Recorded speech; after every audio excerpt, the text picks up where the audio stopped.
Assalamualaikum warahmatullahi wabarakatuh. Selamat pagi, my lovers yang ada di rumah sekalian. Alhamdulillah, gimana kabarnya?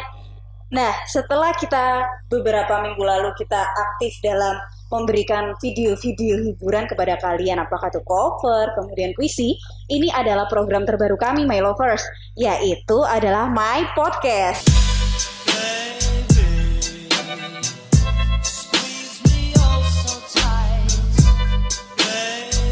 Bersama saya, Bu Ismi Zaria, yang akan menemani my lovers semuanya.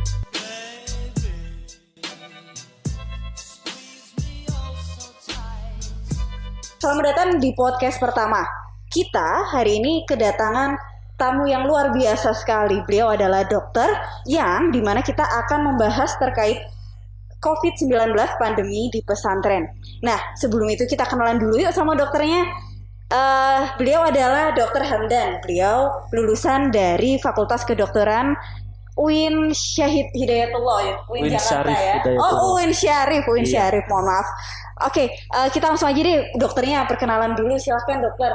Oke, ya perkenalkan nama saya Abdirrahman Alhamdani atau biasa dipanggil Dr. Hamdan.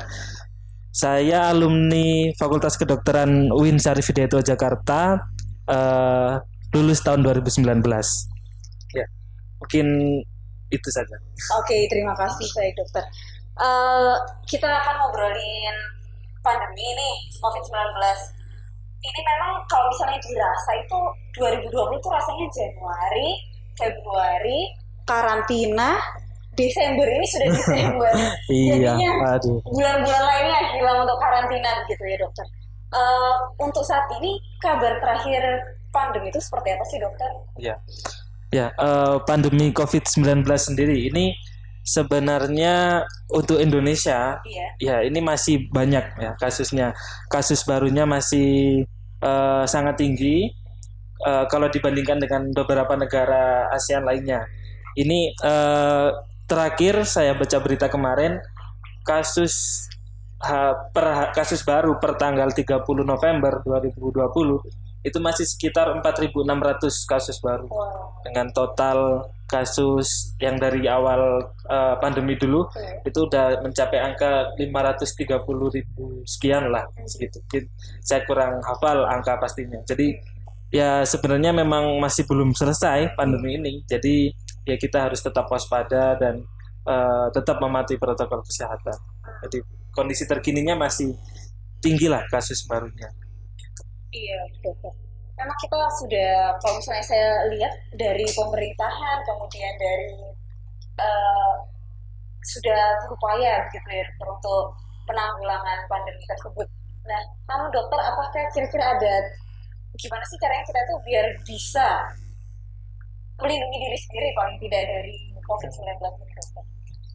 Ya mungkin nggak bosan-bosan ya ingatkan masalah protokol kesehatan yang kalau kita lihat di berita di YouTube ataupun di konten-konten edukasi di media manapun, yang terpenting yaitu 3M ya, memakai masker, mencuci tangan, sering-sering cuci tangan, sama satu lagi menjauhi kerumunan atau menjaga jarak.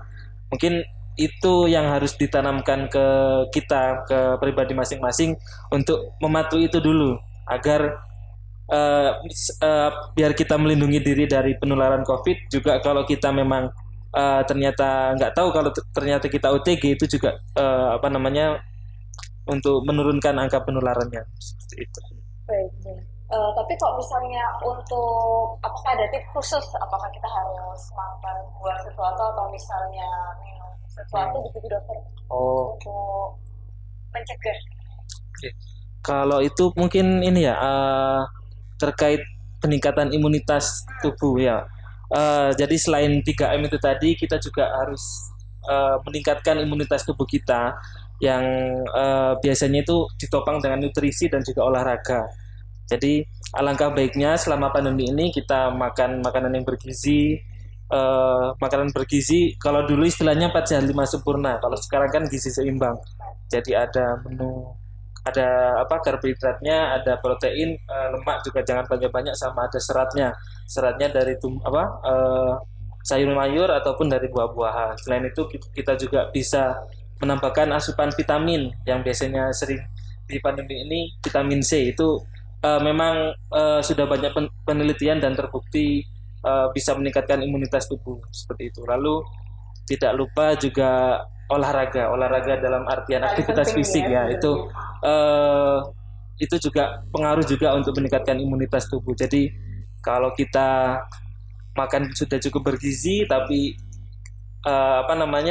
pola hidupnya juga sedenter atau banyak diam, ya kurang bagus juga. Jadi harus diimbangi dengan olahraga seperti itu. Seperti misal jogging atau sepeda. Kalau olahraga outdoor ya mungkin kita harus memikirkan lagi protokol kesehatannya, pakai masker. Kalau bisa olahraganya jangan ke yang tempat keramaian, atau kita lebih alternatif ke olahraga indoor, misal workout di rumah, entah sit up, push up ataupun ya yang lain-lain itu bisa. Oke, itu my lovers ya. Jangan lupa, jadi kita harus jaga 3M.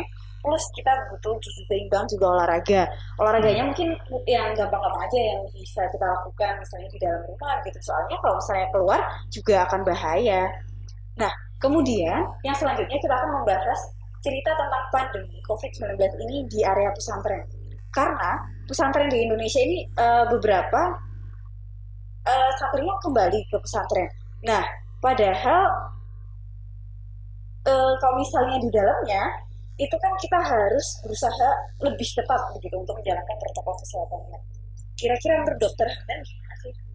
Oke. Ya, ini kalau di pondok pesantren ini agak sedikit tricky mungkin ya. Karena aktivitas santri itu kan 24 jam mereka hidup berbarengan, kegiatannya sama-sama, mulai belajar pengajian di kelas sampai nanti kembali ke asrama itu kan bareng-bareng terus. Jadi untuk melaksanakan protokol kesehatan yang optimal itu ya memang agak sedikit sulit gitu, agak tricky sih memang. Jadi memang serba setidaknya, tapi seharusnya kita masih bisa mengusahakan lah. Yang seperti yang paling penting kalau di pondok itu kan ada kebiasaan makan bareng-bareng, itu kan akhirnya membuat adanya kerumunan atau berkumpul, tidak bisa physical distancing. Jadi kita arahkan santri untuk selama masa pandemi ini untuk makan sendiri-sendiri, terus penggunaan masker juga selama mereka belajar, pengajian ataupun aktivitas lain itu juga harus selalu diingatkan untuk untuk menghindari penularan. Meskipun beberapa pesantren itu sudah sistem screeningnya juga cukup baik ketika santrinya kembali, termasuk di pondok pesantren Amanatul Ummah ini. Jadi santri memang diwajibkan untuk di screening minimal rapid test atau bahkan swab sebelum kembali ke pesantren seperti itu. Terus selain penggunaan masker juga sering-sering cuci tangan. Jadi namanya santri ya, jadi memang punya jiwa-jiwa sopan santun yang tinggi. Jadi sama ustadzahnya, sama ustadznya itu biasanya masih tetap salim, takdim. Jadi setelah itu ya sebisa mungkin cuci tangan gitu, atau sebelum makan, setelah dari kamar mandi tetap harus cuci tangan seperti itu. Pokoknya tetap jaga 3M walaupun kita di pesantren. Iya, serba setidaknya, tapi harus tetap diupayakan. Iya, soalnya kalau di pesantren itu my lovers kita bakalan hidup bener-bener bareng-bareng dari pagi, dari bangun gitu ya sampai tidur, kita itu barengan terus belajarnya, ngajinya, sholat dan lain sebagainya. Tapi memang untuk pencegahannya 3M sama saja harus tetap diterapkan di pesantren. Kemudian untuk olahraga gitu juga harusnya tetap ya dokter ya, terlaksana di dalam pesantren. Iya, kan biasanya ada ekstrakurikuler mungkin olahraga apapun lah, mungkin ada yang sepak bola, badminton atau silat. Nah itu ya harus dilakukan juga. Ini kemarin saya juga baru 3 hari yang lalu ada guideline atau jurnal terbaru terkait aktivitas fisik atau olahraga bagi kesehatan. Nah itu yang disarankan untuk usia 15 sampai 50 tahun itu olahraga dalam 1 minggu sekitar 150 sampai 30 menit. Jadi yang disarankan sebanyak itu olahraga dengan aktivitas intensitas sedang seperti workout, jogging itu cukup 150 sampai 30 menit. Tapi kalau olahraganya itu olahraga sport alias berat begitu. Iya, yang intensitasnya lebih berat. Kalau sport itu artinya kan permainan ya, yang ada yang menang, ada yang kalah seperti sepak bola, futsal, badminton itu udah termasuk olahraga yang intensitas berat. Itu cukup 75 sampai 100 menit. 150 menit dalam 1 minggu. Jadi yang disarankan seperti itu untuk menjaga imunitas tubuh kita biar tetap fit badannya. Tapi kalau misalnya untuk usia anak-anak remaja yang ada di pesantren itu biasanya imunitasnya kan dokter. Maksudnya untuk proses pencegahan gitu kan, konon katanya COVID itu lebih akan mudah terpapar untuk usia yang sudah renta. Ya, jadi COVID ini akan menimbulkan gejala yang berat ketika yang tertular atau yang terinfeksi ini memiliki penyakit komorbid yang lain atau istilahnya penyakit pemberat yang lainnya. Semisal ada penyakit hipertensi, darah tinggi, atau penyakit diabetes, penyakit gula, atau penyakit jantung. Nah, itu akan menyebabkan gejala yang lebih berat daripada yang anak-anak muda, anak-anak SMA, anak-anak pesantren yang masih umur belasan tahun itu kan belum ada penyakit komorbidnya, alias penyakit komorbid itu biasanya penyakit degeneratif karena penuaan ya, seperti hipertensi, penyakit gula itu kan karena penuaan. Jadi masih lebih sehat lah, imunitasnya lebih bagus daripada kelompok usia yang lebih tua, yang di atas 50 tahun seperti itu. Baik, terima kasih dokter. Untuk penutup dokter, mungkin dokter Hamdan ada tips dan trik atau misalnya saran nasihat untuk my lovers yang ada di rumah, gimana caranya biar kita tetap bisa menghadapi pandemi ini? Jadi tidak bosan-bosan sih, kembali lagi kita mengingatkan protokol kesehatan, mau di media apapun, mau di Instagram, YouTube atau apapun lah. Sudah banyak yang mengingatkan terkait protokol kesehatan. Cuman kembali lagi ke masing-masing pribadi kita mau menyelesaikan pandemi ini lebih cepat atau semakin lama gitu aja. Jadi kalau kita mematuhi 3M itu tadi ya, kita insya Allah nanti pandemi ini akan segera selesai.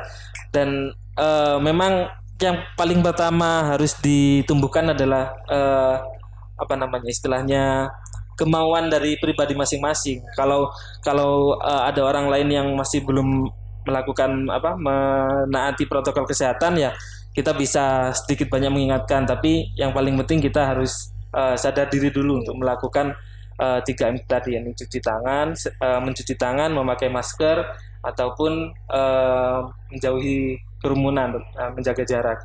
Mungkin ya tetap itu sih tipsnya untuk selama pandemi ini, meskipun kita sedang bekerja, beraktivitas yang lain-lain, harus tetap menjaga protokol tersebut. Misal kita mungkin kita di pandemi ini sudah bosan, ada beberapa kali kita ketemu keluarga, ketemu teman, tetap harus menjaga protokol tersebut. Misal kita habis kerja pulang ke rumah ya tetap mandi dulu sebelum berkontak dengan orang tua kita. Terus kalau kita lagi nongkrong nih, misal ketemu sama teman atau kerabat atau sahabat, ya tetap bisa mungkin memakai masker selama kita bertemu, seperti itu mungkin. Terima kasih banyak Dokter Hamdan. Begitu my lovers ya, jangan lupa selalu diingat-ingat untuk tetap menjaga protokol kesehatan. Nah, nanti insya Allah kita akan lanjut ke podcast-podcast berikutnya. Jangan lupa dan tetap like and subscribe. Share. Share juga. Nah, sampai di sini dulu podcast perdana kita hari ini. Sampai jumpa di lain waktu